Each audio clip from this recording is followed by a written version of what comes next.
On s'est dit, on va faire un TDE festif, joyeux, gai. Et qui dit festif dit fiesta, qui dit fiesta dit feria dans le sud-ouest. Donc nous, on s'est habillés comme pour les férias de Bayonne ou de Dax. Et vous, on vous habillez pour les fêtes de Mont-de-Marsan, les fêtes de la Madeleine à Mont-de-Marsan. Donc nous voilà tous équipés. Vraiment, bienvenue à tous, les partenaires bien sûr, ce qu'on appelle nous dans le métier les end users, c'est-à-dire vous qui vous servez de nos partenaires. Welcome.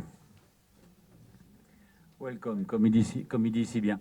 Moi, je voulais laisser un petit mot surtout pour nos sponsors qui nous ont soutenus pendant 2 ans. Ils ont été aussi patients que nous. Ils nous ont fait confiance et ça nous a bien motivés. On a fait un petit peu de com pendant cette période-là et surtout, c'est toujours agréable de se sentir soutenu pour pouvoir, j'allais dire, justement vous accueillir aujourd'hui dans de bonnes conditions. Et c'est avant tout grâce à eux.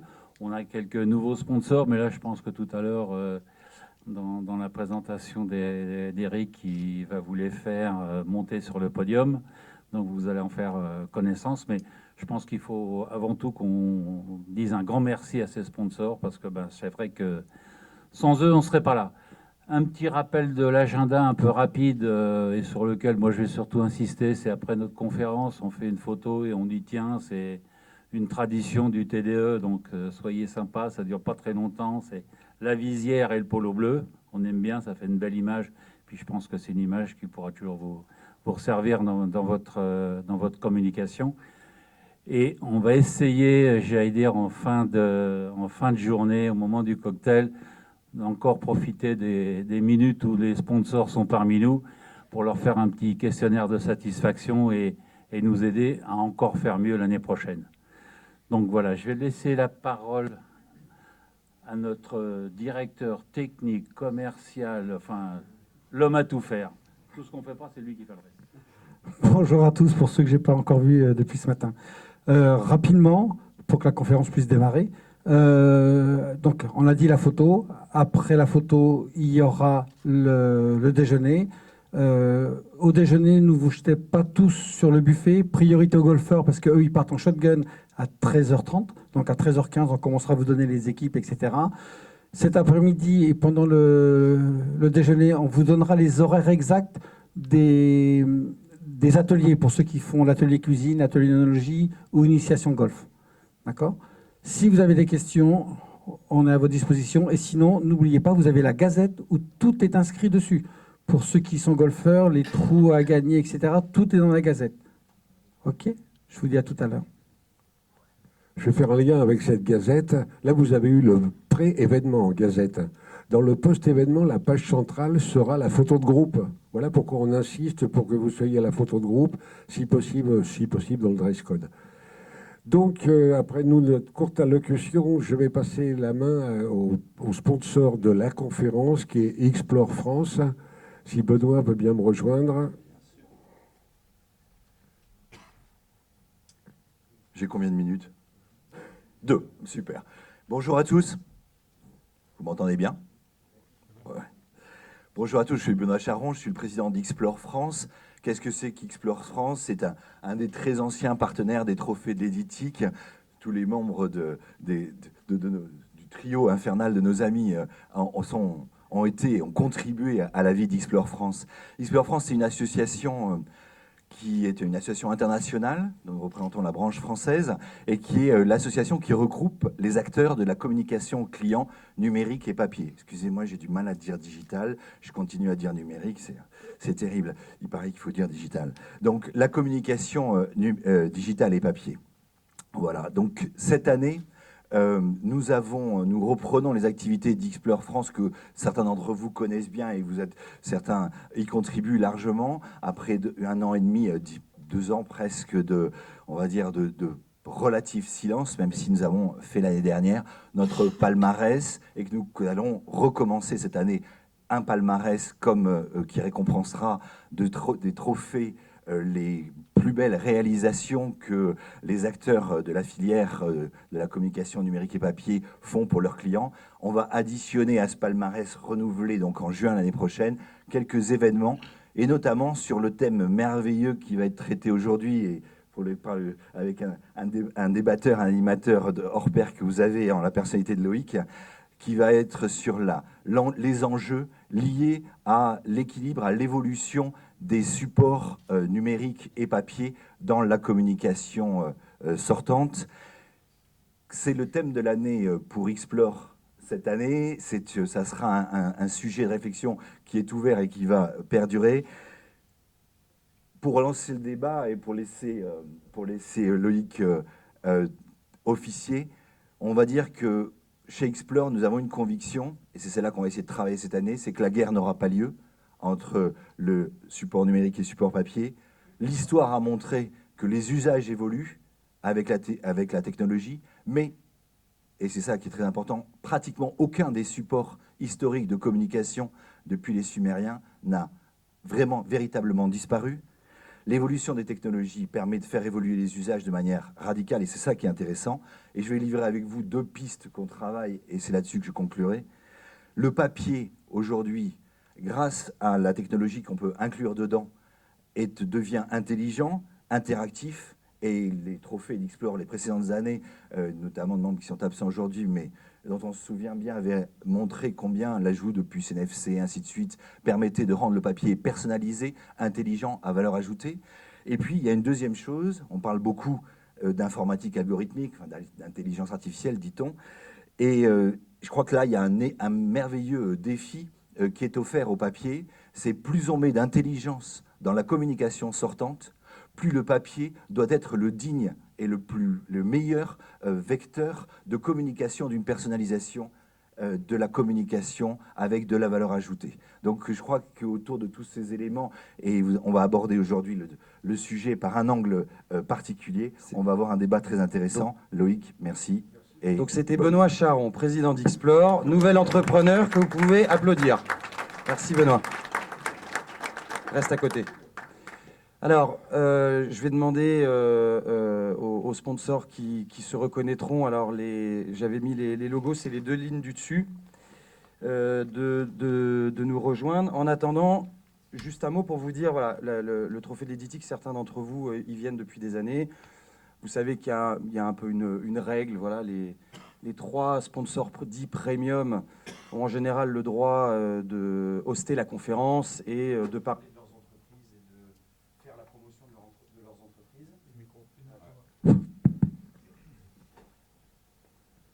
Et ayant la chance d'être sponsor premium cette année, j'ai proposé aux organisateurs de changer un peu les règles du jeu et de dire, finalement, on n'est pas tellement là pour faire la promo de DataOne, de DocOne ou du groupe. Heureusement, on a d'autres occasions de le faire. On est plutôt là au titre d'une filière qui a des enjeux. Et que les sponsors soient petits, gros ou moyens, j'ai proposé que chacun puisse avoir la parole, chacun puisse dire un petit mot sur un thème commun qui nous concerne. Et en fait, c'est Gabriel qui m'a donné l'idée parce qu'il me dit pendant l'été, écoute, c'est hallucinant, on sort de Covid, il faut tout digitaliser, c'est le full digital, on ne parle que du digital, on va tout digitaliser. Et Covid a amené ça. Et pourtant, quand je regarde vos actus sur les réseaux sociaux, il n'y a jamais eu autant de machines d'annoncer, il n'y a jamais eu autant d'acquisition de matériel. Il y a jamais... Comment t'expliques ça? Et donc, c'est ce qu'on va essayer de faire ce matin avec tous les sponsors. C'est d'essayer, avec un angle de filière et d'expertise, d'expliquer pourquoi finalement le physique se tient, comment le digital est au service du physique aussi, hein, puisqu'on n'oppose absolument pas les canaux, on sait qu'ils sont complémentaires. Donc, je vais avoir l'exercice de poser une question à chacun des sponsors. En même temps, je vais essayer d'envoyer un petit film d'animation en arrière-plan, que vous puissiez voir un certain nombre d'images et que ce soit dynamique. Et voilà, c'est une conférence sur un format un peu original qui met à l'honneur l'ensemble des sponsors qui vous permettent d'être ici. Donc, je vais demander à Gwen de s'asseoir. Je vais demander à Alain de venir s'asseoir aussi. Didier, Jean-Marc. Alors, est-ce que c'est Franck ou Bruno pour GIC qui vient? C'est Franck. Loïc. Fabrice. Et Benoît est déjà sur scène. Et on passera le micro, comme il n'y avait pas suffisamment de Alors, par contre, il faudrait qu'on ait 2 micros parce que sinon on va galérer. Ouais. Alors, on va commencer. Donc, à l'heure du tout digital, le physique a l'air de se tenir. Laure, non, Laure, est-ce que tu es après? Je te ferai signe après. À l'heure du digital, le physique se tient, il y a des investissements. Comment ça se fait? Est-ce que finalement le papier a trouvé sa place? Est-ce que le papier se transforme? Est-ce que le papier est différent? Alors je vais d'abord poser la question à Didier. On sait bien l'enjeu, donc tout le monde connaît Kern, on sait bien l'enjeu des mises sous pli. Il y a baisse de volume avec la dématérialisation. En même temps, vous faites des machines de plus en plus performantes, donc forcément, tu en vends moins. Alors, enfin, on peut se dire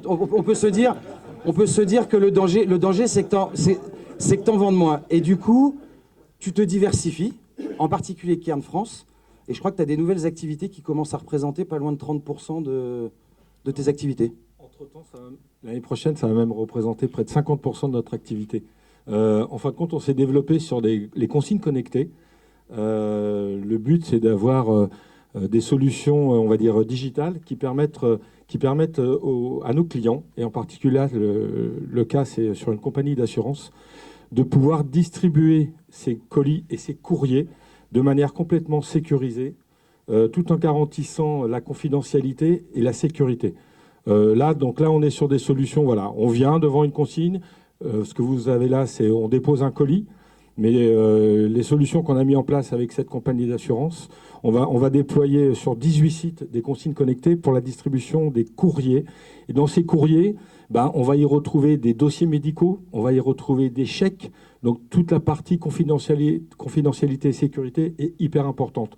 Donc on va pouvoir venir retirer ces courriers, ces colis, et assurer la traçabilité de qui a déposé, qui a retiré, quand. Et ça, c'est hyper important. Et donc là, on utilise une solution digitale et sécurisée pour la distribution de courriers, de colis, donc tout ce qui est entrant et circulant. Et les salariés entre eux peuvent même s'échanger tout un tas de documents. Donc ce qui m'a paru intéressant dans ce témoignage, c'est qu'on voit bien qu'il y a une diversification d'activités, mais à un moment donné, le colis rejoint le courrier. Et cette notion de peut-être imaginer demain que un courrier déposé dans une consigne avec un code que seul l'utilisateur qui l'a permet de l'ouvrir à valeur de recommandé, par exemple, pourrait avoir valeur de recommandé, j'en sais rien. Alors, on l'utilise par exemple sur un site d'un constructeur automobile. Et effectivement, les recommandés sont déposés dans les consignes et il y a même possibilité de venir signer sur la consigne, sur l'écran. On peut venir signer quand on vient retirer. Donc c'est aussi une preuve de retrait comme une preuve de dépôt pour nos clients. Alain, pour HP, quand on s'est parlé pour préparer, tu m'as dit j'ai un pipe sur les machines qui est quand même relativement important. Tu as touché du doigt avec un opérateur comme Symeta en Belgique la notion de bilan carbone et cette notion que le bilan carbone d'un papier, d'un mailing papier envoyé comparé à celui d'un email pouvait de façon surprenante être inférieur. Qu'est-ce que tu peux nous dire là-dessus? Et qu'est-ce que tu vois, toi, en tant qu'HP, notamment au niveau des investissements matériels sur lesquels on reviendra juste après? Tout d'abord, et merci de me recevoir ici. Pour HP, c'est la toute première fois et on est très content d'être là. Pour HP, cette position est un peu délicate parce qu'on est d'un côté fabricant de data center et de l'autre côté fabricant d'imprimantes. Donc on est un petit peu des deux côtés du tableau. Donc on est très concerné pour savoir de quel côté la balance peut pencher. Et on se rend compte quand même que et cette période Covid a encore renforcé encore plus cette position. C'est que, en tout cas pour nous, le papier n'est absolument pas mort. Au contraire, l'accélération, cette période a encore plus accéléré la tendance vers le digital. Et tout ce qui peut être imprimé en digital le devient de plus en plus. Donc oui, d'un côté, il y a cette tendance avec cette image de croire que envoyer un email, c'est meilleur pour la nature que d'envoyer une feuille de papier. Et il y a des études qui démontrent tout autant le contraire. Donc c'est un débat qu'on peut avoir pendant très longtemps. Ouais. D'un côté, les forêts, on les replante. De l'autre côté, l'énergie dépensée par un email, on ne le récupérera jamais. Ouais, on a La Poste notamment qui a sorti avant les vacances, pour ceux qui l'ont vu passer, un rapport qui a été fait avec un organisme indépendant sur la comparaison des bilans carbone. Et encore une fois, on n'est pas en train d'opposer, on est juste en train d'essayer de remettre un peu l'église au milieu du village par rapport à des GAFA qui ont largement, depuis une quinzaine d'années, mis dans la tête des gens que, on va y arriver, Jean-Marc, tout à l'heure avec Clairefontaine, mais que le papier, c'était la déforestation, alors que c'est complètement faux. Il y a même des forêts qui sont beaucoup plus étendues et vastes aujourd'hui qu'elles ne l'étaient il y a 15 ans. Et donc, c'est bien de le dire aussi, parce que le papier ne déforeste pas la planète, c'est pas vrai. Pas du tout. Pour donner un bête chiffre, un chiffre un peu explicite, c'est que dans le monde, la quantité de CO2 produite par les emails, les envois électroniques, en 2 jours, on consomme la même quantité que tous les avions qui volent pendant 1 an. Donc, et ça, c'est tous les 2 jours. Donc, dire que les emails sont meilleurs pour la nature, j'ai envie de dire, avant d'envoyer un email en disant « Ah oui, merci », ben, il va passer par des plateformes Yahoo, il va traverser le monde entier, par des serveurs intermédiaires, et ça sera bien pire que d'envoyer une feuille de papier. Merci Alain. On va faire la transition avec toi, Gwen. Tu es le porte-parole aujourd'hui, évidemment de DocOne, mais du groupe plus généralement. Et on voit bien que le digital, là, se met au service du papier, puisque sans digital, on ne fait pas de portail web pour faire des journaux personnalisés, qui nécessitent des imprimantes et des machines. Alors je sais que tu as tenu à, je pense que tout le monde l'a vu, à offrir une gazette sous forme d'un journal personnalisé. Voilà ton témoignage sur ce concept, comment tu le vis, comment le groupe... Alors tout d'abord, DocOne est ravi d'être présent en tant que sponsor ici. Hein. C'est un événement qu'on partage avec grand plaisir. Ça fait 2 ans qu'on ne l'a pas eu. À titre personnel, depuis que je suis tombé dans la marmite de l'éditique, je vis cet événement avec mes amis, et puis ici, clients, confrères, partenaires. On est ravis d'être tous ensemble. Donc c'est déjà la première chose au nom de DocOne. C'est un plaisir d'être ici. Et effectivement, 2021, c'est un produit qu'on va proposer, qui est un médium qu'on partage tous. Hein, français, c'est le journal. Et de dire que d'abord, aujourd'hui, vous avez la Gazette, vous avez tous la Gazette dans vos kits de golf du TDE. C'est un médium, c'est un produit qui permet d'avoir le plaisir du journal, de le personnaliser. C'est de l'impression numérique, hein, c'est de la conception en amont, digitale, via des portails. Mais c'est surtout d'être attaché effectivement au médium papier qu'on peut personnaliser et des très petites séries, ce qui n'est pas forcément possible actuellement. Donc c'est quelque chose qu'on va déployer, proposer. Mais aujourd'hui, on est ravis effectivement de participer pour la première gazette sous ce format du TDE et peut-être pas la dernière. Alors, Franck, on va aller sur GIC. GIC, vous le savez, distributeur notamment des matériels Keller. Alors Franck, ce que j'ai envie de te poser comme question, c'est, on est bien placé pour savoir, ça fait 10 ans qu'on en parle de ce module à façonner les journaux, peut-être même 15 ans.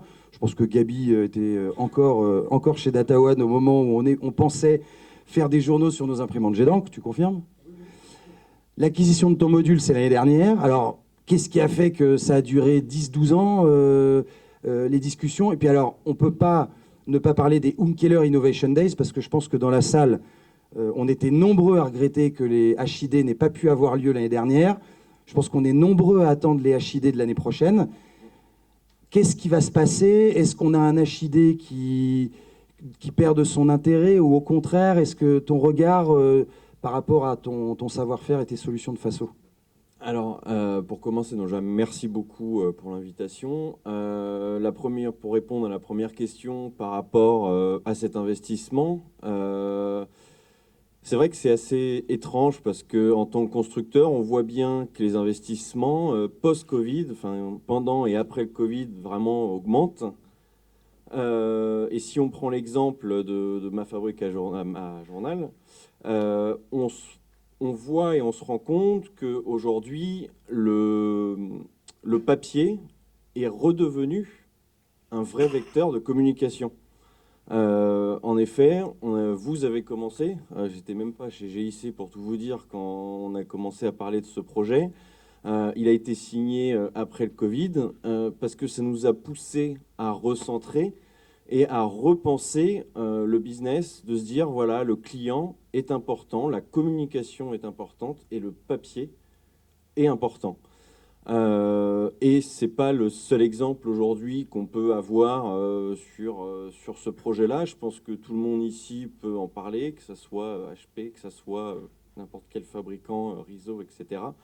On a vu qu'après le Covid, tout redevient un peu comme on l'a un peu connu. Et puis surtout, voilà, pas oublier, le papier est important et un vrai vecteur de communication. Alors, il faut dire aussi que vous faites des matériels de plus en plus évolués, enfin, des machines à faire des cartes, à fabriquer, à façonner les journaux. Exactement. La personnalisation, on joue sur un tableau qui est important. C'est aujourd'hui les imprimeurs, les fabricants d'imprimantes nous permettent d'avoir une ultra personnalisation du document. On peut imprimer sur des qualités, sur des papiers tout type de qualité, vraiment quelque chose de correct et joli, ce qui nous permet d'avoir donc des produits GIC de chez nous typiques qui nous permettent de faire donc des produits bien personnalisés, que ce soit par exemple pour la ligne Uncolor qu'on a mis donc chez Diffusion Plus. On a au final un produit unique, donc un journal unique, que ce soit en termes de pagination, de format et de contenu pour un client unique. Et je pense que ça, c'est quelque chose qui est très important. Et tu nous confirmes, HID 2022 aura bien lieu? HID 2022 aura bien lieu. Avril 2022. Et je me suis laissé entendre dire que comme c'était quand même dans quelques mois, tu n'as pas pu t'empêcher chez GIC avec Bruno. Tu nous annonces quelque chose aujourd'hui ou... Ouais, alors on va le garder. En effet, on a également nos portes ouvertes qui auront lieu donc à GIC. Pour ceux qui le savent, on déménagé, on a agrandi. Nous faisons donc nos portes ouvertes au mois de novembre. Donc vous êtes bien entendu tous invités. Et pour répondre au HID, donc oui, elles sont attendues pour une simple et bonne raison. Il ne faut pas oublier que la Drupa a quasiment été inexistante et qui va être le vrai premier salon où tous les fabricants d'imprimantes vont se retrouver. Après le TDE. Après le TDE. Après le TDE. Mais on a dit au TDE, en TDE, on ne fait pas de publicité réelle, c'est pas pareil. Non, et puis je pense voilà, au HID, on va vraiment se rendre compte de nouvelles technologies. Tout le monde pourrait le confirmer ici. Je pense que c'est une super nouvelle. Qui va c'est arriver. Une super nouvelle et on a hâte. Il y a une superbe vidéo qui tourne pour ceux qui n'ont jamais été à Lucerne au HID, Unkeller Innovation Days. On ne peut que vous conseiller d'y aller. Le cadre est absolument magnifique à Lucerne. Et c'est l'une des plus belles expositions de ce marché en termes de technologie, d'impression, de façonnage, de mise sous pli. C'est à voir dans une carrière, c'est à faire absolument. Avril 2022. Avril 2022, tous, exactement. Tous là-bas. Bon, Loïc, je fais la transition avec toi. Alors, toi, j'ai compris que tu avais foncé sur le développement dans le physique, mais sur le colis, donc sur les machines de tri-colis. On a un certain nombre d'opérateurs, je vois en particulier Jérôme et Laurent d'Adrexo, qui utilisent tes matériels. Qu'est-ce que tu peux nous dire, toi, sur la place du physique et comment, pour une boîte comme Beuve, vous manipulez cette actualité? Tu l'as rappelé, c'est intéressant avec Didier également d'en parler, c'est qu'en fait, au final, le digital pour nous est important parce que c'est un changement de métier, c'est un changement de métier sur nos activités de mise sous pli, mais c'est également pour nous un changement de métier sur le colis et sur l'intralogistique. C'est-à-dire qu'aujourd'hui, nous, depuis 4 ans, le groupe Beuve a fait l'acquisition de 5 sociétés européennes pour se lancer dans le tricolis, dans le e-commerce, dans le retail. En effet, aujourd'hui, une société comme le groupe Ops avec colis privé est aujourd'hui l'un de nos plus gros clients français, voire même maintenant Europe. Et aujourd'hui, on constate que le digital a du sens parce que c'est ce digital qui fait consommer comme tout en chacun, du colis, du e-commerce, et il y a des vrais changements aujourd'hui dans nos entreprises. On en parlait là encore avec Didier tout à l'heure, parce qu'on est par défaut des concurrents, et on constate aujourd'hui que sur ces activités-là, on va même être complémentaires sur certaines soirées, vous êtes moins concurrents, mais bon, on n'ira pas sur ce terrain-là. On peut pas le dire, voilà. Mais nous, aujourd'hui, par contre, ce qui est important, c'est que ce complément d'activité, il a également du sens pour faire en sorte que notre métier traditionnel, qui est de faire de la mise-soupli, reste un élément fort. Sur les 6 dernières années, Beuve a sorti 5 licences spécifiques sur de la machine de mise-soupli, parce que là encore, le métier est loin d'être mort. Par contre, il va se battre sur de la technologie, il va se battre sur de la finance. Et pour ce faire, c'est mieux d'avoir un complément à côté d'une activité qui est en plein boom, qui va permettre de compenser, voire même de rattraper les deux. Il y a une tendance sur le marché français. Alors ça, elle n'était pas prévue celle-là, donc tu vas improviser, mon pote. Il y a une tendance sur le marché qui dit il y a une tendance sur l'externalisation. On le voit, il y a eu un certain nombre de grands projets. Est-ce que si je résume ça en disant demain, tu vendras plus de machines chez les prestataires que chez les clients finaux, est-ce que c'est quelque chose que tu observes déjà, le maintien des investissements chez les prestataires versus chez les centres éditiques internes qui existent encore beaucoup en France? En France, on est encore l'un des rares pays en Europe qui est en niveau d'internalisation aussi important. Donc c'est clair qu'aujourd'hui, là encore, nous on le voit sur les autres pays européens qui quasiment externalisent quasiment tout. Donc la France va avoir sur les 3-4 prochaines années un vrai virage sur l'externalisation. Donc c'est pour ça aujourd'hui que les gros acteurs sont des acteurs justement de prestataires. Forcément, le groupe Diffusion Plus, Stockman et autres en fait partie. Mais on voit bien que ce changement-là va nous faire continuer à vendre des machines et à produire du papier. Bon, c'est une bonne nouvelle. Alors, je vais faire le lien avec... je vais faire un bridge. C'est bon, ça. Avec Fabrice sur ISO. Alors, je vais lancer ta vidéo Valésus en même temps. Alors, Fabrice, tu me disais, quand on a préparé la table ronde, tu m'as dit, Loïc, c'est simple, j'ai jamais vendu autant de copies que depuis ces derniers mois. C'est-à-dire que tes machines, ton parc, n'a jamais aussi fonctionné. Je crois que tu assistes à une transformation du marché sur la typologie et les volumes de documents qui sont imprimés, mais ça cartonne. Oui, je confirme. Le papier n'est pas mort. C'est-à-dire que je pense que cette transition fait qu'il y a beaucoup d'opportunités. Donc, pour revenir à Réseau, nous, on est né dans le papier. C'est vraiment notre ADN avec le duplicopieur, puis après nos imprimantes G-Dank de production. Et effectivement, le groupe continue à investir par rapport à cette vision que le papier va continuer à être imprimé. Et je pense que les professionnels de l'impression auront des opportunités. J'ai pas mal d'informations concernant ce qui peut se passer dans d'autres marchés, notamment le marché de l'office. Et là, effectivement, la digitalisation fait qu'il y a beaucoup moins de pages, indéniablement. Et ces pages, elles peuvent se retrouver, à mon sens, en tout cas, c'est notre vision, chez le professionnel de l'impression, indéniablement. C'est-à-dire qu'aujourd'hui, les ETI, les entreprises ne veulent plus perdre du temps avec des copieurs à faire des copies, payer des salariés à faire des copies. Et je pense que la facilité dans laquelle on peut aujourd'hui avec des applications fait qu'il y a des opportunités au niveau des professionnels de l'impression. C'est ce que le groupe pense, c'est ce que je pense aussi, oui, effectivement. Bon.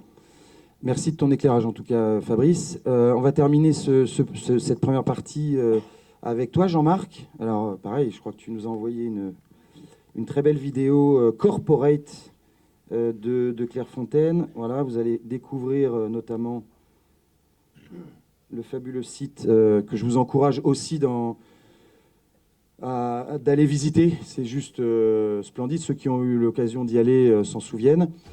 Alors, Jean-Marc, la question que j'ai envie de te poser, c'est on sait très bien qu'un des leitmotifs de la démat, il ne faut pas se leurrer, c'est faire des économies d'affranchissement, parce que le timbre a été multiplié par 2, les coûts du timbre ont été multipliés par 2, donc forcément, pour faire des économies, il faut faire moins de papier.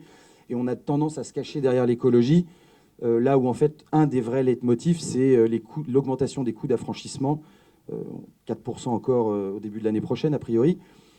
Je sais que le papier, il est chahuté, la matière papier est chahutée en ce moment. On est un certain nombre à savoir que c'est compliqué dans nos relations avec les clients pour expliquer les augmentations que vous subissez, dues aux matières premières et autres. Déjà d'une, est-ce que tu peux nous expliquer ce qu'il y a derrière rapidement, que tout le monde comprenne Oui. Voilà pourquoi le prix du papier a tendance à un peu s'envoler. Est-ce que ça va durer ou est-ce que c'est temporaire? Je pense que c'est important pour les gens de savoir. Et puis, qu'est-ce que tu observes, toi, sur ce marché du physique, où tu es évidemment un des maillons principaux?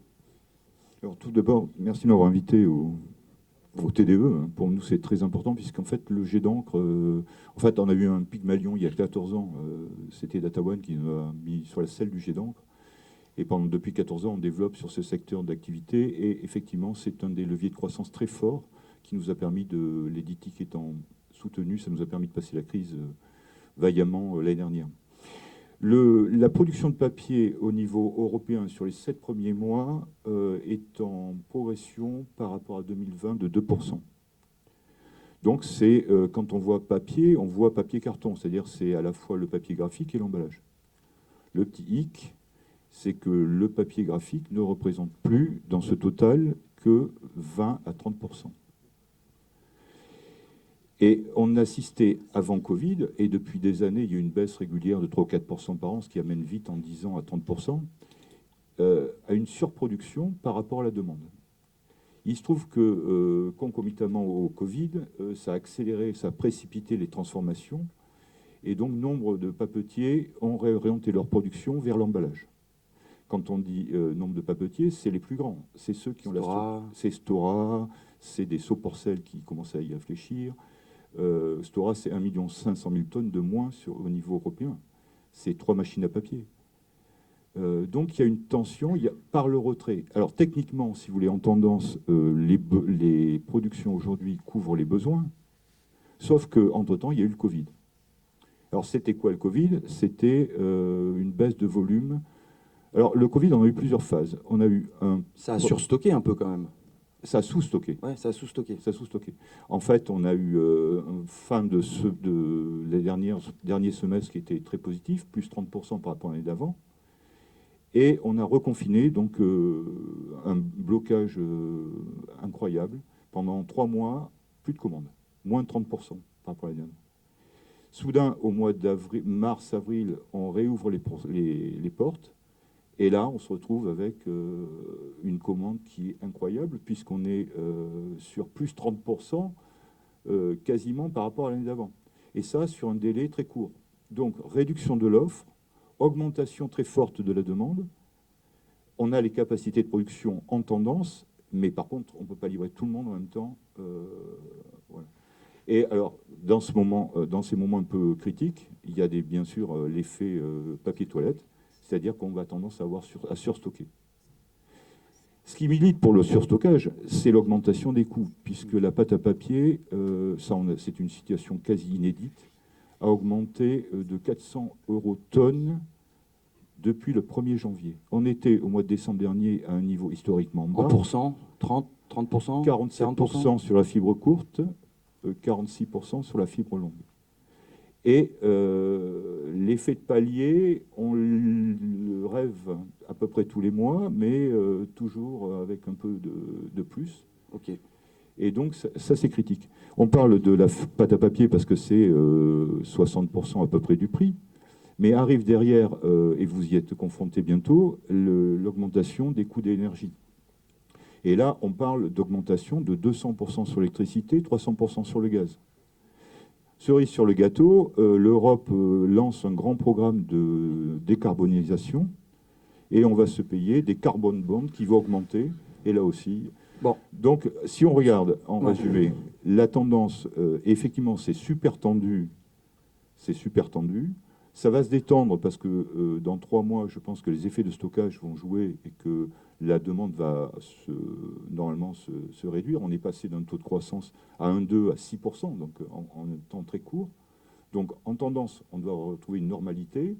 Par contre, sur les coûts, clairement, l'inflation est là. Ok, tu nous confirmes que Clairefontaine reste dans le papier pour nos presse jet d'encre. Tu ne fais pas partie des sociétés... Clairefontaine augmente sa productivité. Hein, okay. Clairefontaine est le 2e acteur européen en fibre recyclée. On est en pleine croissance. Et on développe énormément sur le jet d'encre, ce qui nous donne un levier de croissance tout à fait considérable depuis 6 ans. Ok, eh ben, merci beaucoup. Alors, Jérôme, est-ce qu'il peut lever la main? CFI Service, un autre partenaire. On va t'amener le micro, Jérôme. Bon, ceux qui te connaissent bien, Jérôme, il y a eu un show il y a quelque temps. Jérôme quitte la profession et il va faire de la finance. Bon. Et puis, en fait, Jérôme, il n'a pas basculé que pour la finance. Il a quand même gardé une petite unité de production. Alors, je dirais à toi, tout seul, t'incarnes le donneur d'ordre. Parce que je suppose que dans tes activités, tu as besoin de papier, tu fais du papier, et tu es toi-même producteur, donc tu es aux premières loges quand même pour continuer de voir comment tout ça, ça évolue. En 2 mots, qu'est-ce que tu observes et ta nouvelle vie par rapport à ce métier? Alors, effectivement, deux choses. Alors, moi, j'ai gardé la partie CFI Service, qui est une partie qui fait partie aussi du groupe Prenant, donc on est toujours associé avec le groupe Prenant. Pour la partie machine, l'année 2022 va être une année où on va investir énormément, donc ça veut dire qu'on a agrandi les usines et on continue à investir. Donc, c'est-à-dire que je pense que ça y est, la décroissance, on l'a tous vu, on a tous pris les volumes ont tous baissé, mais je pense que là, on est peut-être reparti sur un peu de croissance par rapport au niveau très bas de la décroissance qu'on a eu. Donc, je pense que voilà, on va un peu, je sais pas, se refaire peut-être un peu tous la cerise en disant, bon, allez, un peu de bonheur et un peu de volume qui revient. Dans la deuxième partie, qui est la partie crédit, effectivement, on parle de dématérialisation depuis des années, mais ça va moins vite qu'on ne le pense. Moi, j'étais persuadé que tout allait dématérialiser extrêmement vite. Aujourd'hui, on imprime des centaines de milliers d'offres de prêt. Et aujourd'hui, 95% des offres de prêt sont encore papier. Donc, ça va beaucoup moins vite qu'on peut l'annoncer. Bon, voilà. Merci Jérôme. On va passer le micro à Laure, qui est juste à côté. Alors, Laure, quand on a échangé ensemble, tu m'as dit... Loïc, il y a un alignement de planètes pour nous, Quadient. Alors, tu vas rappeler que c'était Néopost avant, enfin, voilà. Et tu me disais, en fait, la reconfiguration du marché entre la baisse des volumes et la nécessité d'avoir des documents, finalement, ça favorise ton positionnement de machine. Si on parle, on ne va pas parler de la stratégie digitale de Quadient, on n'aurait pas suffisamment d'une heure, mais tu m'as dit, en fait, on a un positionnement aujourd'hui. J'ai une demande sur nos machines, nos petites machines, nos moyennes machines, qui n'a jamais été de ce niveau-là. Alors, comment tu nous expliques ça? Alors, c'est exactement ça, Loïc. Donc, merci de me donner l'opportunité d'échanger sur ce sujet. Et donc, du coup, je vais venir dans la suite de ce qu'a indiqué Loïc. C'est-à-dire qu'en France, le niveau d'internationalisation, il est encore très élevé. Et toutes les entreprises se posent des questions d'externaliser et donc donnant l'opportunité à, je dirais, Cairn, Beuve ou Bluecrest de placer des gros matériels chez les prestataires. Par contre, ça ouvre une opportunité à Quadient absolument colossale, hein, puisque l'internationalisation, elle reste, mais sur en fait des volumes plus faibles et très ciblés qui vont nécessiter en fait des matériels de mise sous pli ou des solutions logicielles de taille moyenne qui sont exactement en fait le positionnement de Quadient. Ce qui fait qu'on fait une très belle année et on voit énormément d'investissements dans les sites éditiques qui continuent d'internationaliser, même si c'est des plus faibles volumes. Donc la vie est belle. Donc la vie est belle. Bon, super. Merci Laure. Denis, alors il est où Denis? Il est là. Denis, tu es le plus digital probablement de nous tous, fidèles sponsors du TDE depuis toutes ces années. Quand on s'est eu et quand on a échangé, tu m'as dit, je parlerai bien de la complémentarité en fait des canaux et ce qui a été dit juste avant par Jérôme, le zéro papier en fait qui n'est pas arrivé, mais pour autant des accélérations dans un certain nombre de domaines. Quel éclairage en 1 ou 2 minutes? Alors oui, effectivement, je suis un peu le vilain canard là, parce qu'on est très orienté des maths, très orienté digitalisation. Mais il n'empêche que, comme j'aime à le dire, la digitalisation, pour moi, c'est plutôt une évolution plutôt qu'une révolution. Le succès d'une digitalisation, c'est justement la gestion du changement. Et c'est aujourd'hui la diffusion multicanale. Hein. Typiquement, quand on a commencé à faire de la dématérialisation de bulletins de paye, il a fallu sensibiliser les collaborateurs et leur expliquer le bénéfice de la dématérialisation par rapport à la matérialisation. Et ce qui fait qu'aujourd'hui, on produit encore, alors plus en interne au sein de Security, mais on sous-traite, on on confie ça à nos partenaires éditiciens, donc la production papier. Et on vit la même chose avec la dématérialisation des factures, où, pareil, on accompagne. Donc ce qui est important, c'est la transition, c'est le fait de passer d'un média à un autre et d'offrir le choix en fait aux destinataires de pouvoir recevoir selon le format qu'il préfère en fait, hein, et ne pas imposer, parce que quand on impose, en règle générale, ça ne marche pas, quoi. Donc le client est vraiment, enfin le destinataire doit maîtriser sa communication et choisir le média le mieux adapté à son organisation. Super, merci Denis, Voilà. parfait. Alors Jérôme pour Normad, il est où Jérôme? Ah ben il est là, pardon, je ne t'avais pas vu. Alors Jérôme, bon, on ne présente pas Normad en principe dans cette assemblée, tout le monde connaît voilà, la maison, sur la TIA, le redressement d'adresse, le traitement autour de l'adresse. Moi, ce qui m'interpellait, c'est que votre terrain de jeu a toujours été les prestataires, en grande partie, et je me suis laissé dire, alors je ne suis pas sûr de l'avoir vu arriver, mais récemment, un grand donneur d'ordre dans la banque a décidé d'intégrer vos logiciels directement dans son système d'information. Donc, on voit bien le transfert qu'il y a du prestataire qui propose des services au client qui remonte lui-même, parce que l'enjeu de réduire le taux de PND, notamment, est important avec l'explosion des coûts d'affranchissement. Le fait qu'un acteur, un donneur d'ordre final dans la banque vienne te voir et te dise « J'aimerais mettre ton logiciel en place dans mon système d'information », comment tu prends ça? Qu'est-ce qu'on doit y voir derrière? Et puis ton regard, généralement, sur... toi, tu es le premier maillon de la chaîne. Hein, tu traites les fichiers avant même qu'on les imprime et qu'on les mette sous pli. Donc, voilà, qu'est-ce que tu peux nous dire? Alors, par rapport à tout ça, en fait, c'est relativement simple. C'est-à-dire que nos clients, effectivement, certains de nos nouveaux clients ont choisi d'intégrer ces traitements de la donnée directement dans le RSI, comme tu disais, Loïc. Je pense que certains ici ont dû vivre ça, par exemple les coupons d'inscription sur des papiers, les fichiers Excel avec des adresses qu'on va qualifier de farfelues, notamment. Bon, aujourd'hui, ça existe plus. On a des outils, on a des solutions qui permettent de valider cette donnée, de valider la qualité de l'adresse directement avant qu'elle soit intégrée dans le dataset. De la même manière, on va être capable de maintenir en vie cette donnée. Je pense aux 10% de déménagés tous les ans. On va pouvoir venir qualifier cette donnée au fur et à mesure de sa vie. Et puis l'enrichir avec des données de géolocalisation, notamment d'autres types de données, évidemment, et permettre d'exploiter au maximum cette donnée. Donc effectivement, il y a certains clients qui choisissent d'intégrer au sein de la RSI ces traitements. Ceci dit, il y en a toujours qui font appel aux imprimeurs, qui font appel aux routeurs pour continuer à faire ces traitements de la donnée adresse.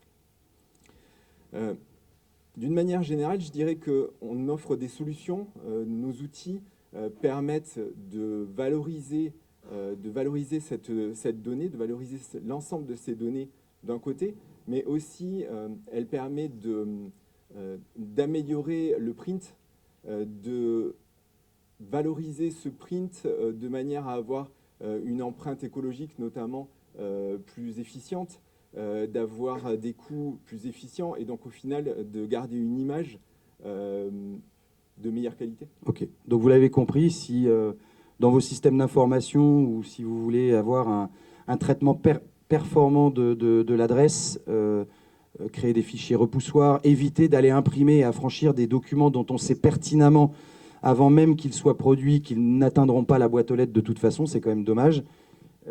C'est Normad qu'il faut appeler et c'est les logiciels de Jérôme et de toute l'équipe qui est présente qu'il faut intégrer. Yves, IBAM, sponsor du concours de potes. Hein. Donc, je rappelle à tout le monde, golfeur, non-golfeur, qu'il y a un concours de potes ouvert et qu'il faut aller le faire. Yves, moi, la question que j'ai envie de te poser, c'est une grande première partie de carrière au service du papier, hein, chez Ricoh pendant de nombreuses années, IBM. Après, tu as travaillé pour une magnifique boîte du marché, formidable. Et quand on a préparé cette conférence, tu m'as dit, donc Yves est un entrepreneur, il vient de créer sa boîte, il a décidé de faire sa propre entreprise, et je trouve ça absolument merveilleux, ces entrepreneurs. Et quand on a échangé, tu m'as dit, en fait, j'essaye de prendre une place qui n'existe pas aujourd'hui dans le monde du conseil et de l'accompagnement. En fait, j'ai détecté qu'il y avait un gros manque entre les clients et les prestataires, ou entre les constructeurs de machines et... Voilà, qu'est-ce que tu peux nous dire et comment tu œuvres, toi, tous les jours, en quelques mots, sur cette chaîne graphique? Déjà, merci aux trois organisateurs de m'avoir invité, surtout Gabi. Merci pour les photos. Loïc, très bonne question. Donc, comme Loïc a dit, moi, j'ai travaillé pour différents constructeurs d'imprimantes. IBM, à l'époque, est devenu Ricoh. Après, Impica, qui a été racheté par Xerox. J'ai travaillé dans une formidable entreprise, un formidable prestataire, DataOne. Et je me souvenais plus. Tu m'as déjà oublié. C'est gentil de le rappeler. Tu m'as déjà oublié. Et donc j'ai décidé, donc il y a un an, suite à la fermeture d'Impica par Xerox, de me mettre à mon compte, parce qu'on voit maintenant qu'il y a des machines sur le marché, des machines formidables, mais de mon point de vue, il y a une manque d'interaction entre le monde du client, du producteur et le monde des constructeurs d'imprimantes. Tout le monde fait des bonnes imprimantes, mais les clients n'arrivent pas à tirer la quintessence des produits. On parle de plus en plus de données variables, d'imprimer des fichiers sur des imprimantes de plus en plus rapides, de plus en plus qualitatives, et les producteurs ont des soucis pour produire correctement les documents.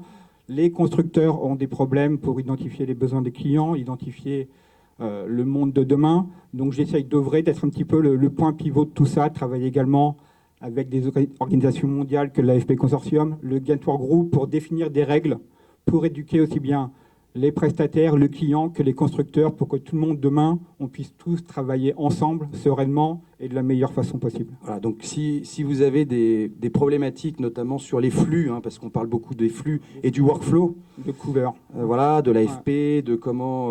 il y a un certain nombre d'experts sur le marché. Et AFP, Yves, PDF, couleurs... Yves en fait assurément partie. Écoute, on est ravis que tu sois là et merci d'avoir sponsorisé le concours de potes. Merci à tous. Et allez peter, il y a encore de la place. Il y a des jolies balles de golf, il y a un beau Jéroboam à gagner, donc allez-y. Non. Gabi, en termes de logistique, il me reste combien de temps? Honnêtement, parce que 10 minutes 5-10 minutes, ok. Bon, on va terminer le tour des sponsors par celui qui termine aussi le maillon, la chaîne de valeur, généralement. Alors, je vais m'approcher de mon PC pour mettre, mais... Alors, c'est Laurent ou Jérôme, finalement? Laurent, Jérôme, Laurent? C'est Jérôme. Donc, voilà, Jérôme, qui est le patron de l'activité courrier chez Adrexo. Entre autres. Enfin, je veux dire. Jérôme, alors, je ne sais pas si tu te souviens, mais c'est au TDE 2018 qu'on a annoncé en avant-première le lancement d'Adrexo dans le courrier adressé, avec un communiqué de presse qu'on avait co-signé entre Adrexo et l'APEM, dont un certain nombre de prestataires sont représentants. On est 3 ans après. Je sais que les volumes de courrier ont augmenté. Je sais que les investissements dans les centres pour pouvoir traiter ces courriers ont été importants aussi pour Adrexo. Qu'est-ce que tu veux nous dire? Comment tu aides cette filière du papier? Je parlais des coûts d'affranchissement tout à l'heure. Enfin, à un moment donné, il faut dire les choses. Qu'est-ce que tu as envie de dire là-dessus? Alors, d'abord, bonjour à tous. Adrexo, c'est une filiale du groupe OPS, qui d'ailleurs contient aussi la filiale Patogaz, qui équipe une partie de l'organisation, et c'est tant mieux. Sur Adrexo, c'est une activité, Adrexo et sa filiale colis privé, qui gravite sur différents métiers. Vous savez qu'il y a la livraison de colis, qui est une activité en forte croissance, et puis une activité lancée derrière pendant le confinement de livraison à domicile avec tous nos acteurs de la grande distribution, pareil, qui assoit notre croissance. Sur l'activité papier, on a un média historique qui est l'imprimé publicitaire que tu connais, qu'on réalise depuis plus de 40 ans avec un savoir-faire. Et puis on s'est lancé depuis 4 ans dans la distribution de plis adressés. Parce que tu l'as dit tout à l'heure, Loïc, le prix du timbre, tu l'as dit tout à l'heure, le prix du timbre va doubler. Et tu as dit ça favorise la dématérialisation. Alors ça favorise aussi, on espère, nous en tout cas, et c'est le chemin qu'on prend, l'alternative postale. Alors évidemment, il y a eu un événement cette année, je ne vais pas le masquer, qui a été assez compliqué pour Adrexo, puisque vous savez qu'on a été retenu par le ministère de l'Intérieur pour les élections. Je n'ai pas forcément m'étendre, parce qu'en plus, on est toujours en discussion avec eux, contrairement à ce qui se dit. Mais il faut bien comprendre que créer une alternative postale en France, face à la Poste, et d'une manière générale, s'attaquer à tous les métiers de la Poste, colis, entre autres, c'est pas simple. On touche d'ailleurs à des aspects extrêmement politiques, en réalité, dans ce dossier, au-delà des fantasmes ou de la réalité. Mais notre volonté de créer cette alternative est encore plus que d'autant plus renforcée avec cet événement. On investit massivement, on s'est organisé. Les clients qui nous font confiance depuis maintenant 4 ans renforcent leur confiance. C'est un marché qui a quand même connu évidemment aussi un tsunami, parce que pour vous donner une idée, aujourd'hui, par semaine, il y a 5,25 pour être précis, 5,25 courriers par foyer et par semaine. Il y en avait 15 en 2013. Donc ça te montre un peu la tendance. Ouais. Mais cette tendance, elle peut être contrée par la présence d'un acteur qui peut réguler le marché et qui permet potentiellement de le rééquilibrer. On a donc de ce fait investi massivement et on va prochainement créer un deuxième tour de tournée dans la semaine, qui était un frein aujourd'hui. Ça, c'est une bonne nouvelle pour les donneurs d'ordre. Voilà. Et les clients qui nous font confiance continuent à investir sur Adrexo en nous confiant davantage de plis, justement, pour pouvoir créer cette alternative. Sur un schéma qui est très précis, très clair, qui n'a rien à voir avec celui qu'on a mis en place par ailleurs, ces actions où on devait distribuer 80 millions de plis sur une période très courte. Tu connais la problématique, puisque même le routage a été chahuté par cette contrainte très singulière. Oui, je vais en dire un mot, parce que quand même, je pense qu'il ne faudrait pas que l'État oublie que le premier responsable dans cette affaire des élections, c'est lui. C'est le ministère de l'Intérieur et c'est le législateur. Parce que s'il n'avait pas décidé de maintenir ces 2 élections en même temps, avec double volume, à produire et à distribuer, qui était un fiasco annoncé, que nous avions annoncé et qui a eu lieu d'une certaine manière, c'est quand même lui qui est responsable. C'est pour ça qu'on est à vos côtés et on a lancé une action collective filière sur le sujet, parce que, en plus, il n'a rien trouvé de mieux, le ministre, que de jeter le bébé avec l'eau du bain et de dire, voilà, il y a 2 élèves qui ont eu des problèmes, qui ont foutu un peu le beans dans la classe, à cause de ce contexte que je rappelais précédemment, et je punis tout le monde. Bon, non, il ne va pas punir tout le monde, parce qu'on ne va pas se laisser faire. Ce n'est pas possible de subir une punition collective comme ça. Voilà, je voulais juste rappeler que c'est lui qui est le premier responsable quand même. Hein. Deux élections, deux scrutins avec une seule semaine entre 2 tours, c'est pas arrivé depuis 30 ans en France, donc forcément un événement très conséquent.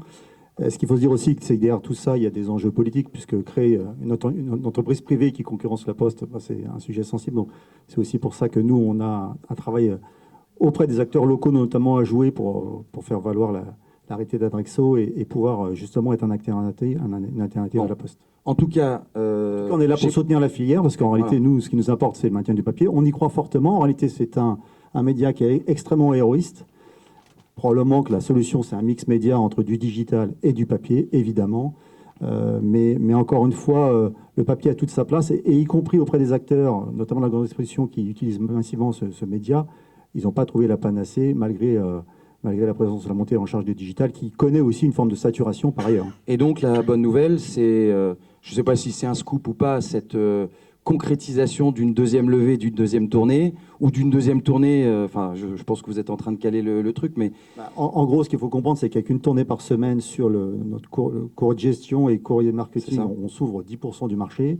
Avec une deuxième tournée, on s'ouvre 80% du marché. Donc là, on va pouvoir sérieusement, encore une fois, mettre en place des solutions qui nous permettront d'être un acteur... voilà. La France est un des derniers pays d'Europe à ne pas avoir d'alternative postale. C'est quand même un problème. Bon, c'est une bonne nouvelle. On sera là pour répondre à vos questions. Laurent qui est présent à la salle pour répondre à toutes les questions si vous souhaitez nous en poser dans la journée. Et on est ravis d'être là en tout cas. Voilà, je vais conclure. On va conclure une conférence du TDE en temps et en heure sans dépasser d'une seule seconde le timing. Je voulais remercier tous les sponsors du TDE 2021 qui auront pu apporter un éclairage, parler un petit peu de leurs solutions et contribuer à cette intelligence collective autour du média papier qui se tient. Je fais un clin d'œil à... Alors, j'aurais dû vous le dire en introduction, on aurait dû avoir la présence de Jean-Paul Maury, qui a signé une tribune dans Caractère, et je souligne aussi la présence de Guillaume, qui nous fait le plaisir d'être là, et qui va nous faire un super compte-rendu de la conférence d'aujourd'hui, dans la prochaine édition de Caractère, je n'en doute pas. Jean-Paul aurait dû être là, il a eu un problème familial, donc il nous a prévenu hier soir qu'il ne pouvait pas être là. Voilà. Ouais. Mais je fais un clin d'œil du coup, notamment à deux personnes qui représentent la chaîne de valeur et qui ne sont pas représentées dans les sponsors, pas tellement représentées dans les sponsors aujourd'hui, c'est les imprimeurs. Et il y a entre autres les imprimeurs. Est-ce que vous pouvez lever la main? Voilà. Alors, je fais un clin d'œil à Fouad du groupe Sprint, qui est patron du groupe Sprint. Pourquoi? Parce que Fouad, il est en train d'investir du temps, de l'argent, de l'énergie dans le monde de l'imprimerie pour consolider une entreprise et un groupe qui a une vraie stratégie dans le domaine. Et je trouve que les gens qui dépensent de l'énergie et des sous pour notre filière méritent d'être mentionnés. Donc Fouad, bravo pour tout ce que tu fais. Tu as Dominique à côté de toi qui vient de rejoindre le groupe du groupe Axiom Graphique. Et puis il y en a un autre qui est notre invité aussi, c'est Jérôme Grésil du groupe Débouille Grésil. Les gars, j'ai juste un truc à vous dire, c'est pas possible qu'il n'y ait pas d'imprimeur sponsor du TDE 2022. Je dis ça, je dis rien. Et merci à tous de votre écoute.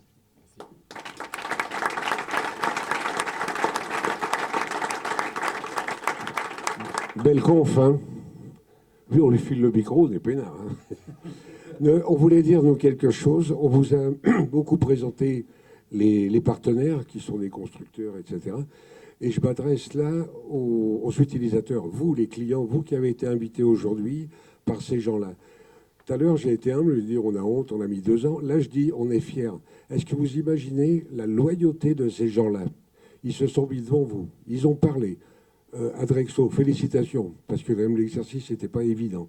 Donc, vous tous, vous avez des fournisseurs extraordinaires. Et je crois que, je dirais, on les remerciera jamais assez, je dirais, d'avoir ces belles journées tous les ans.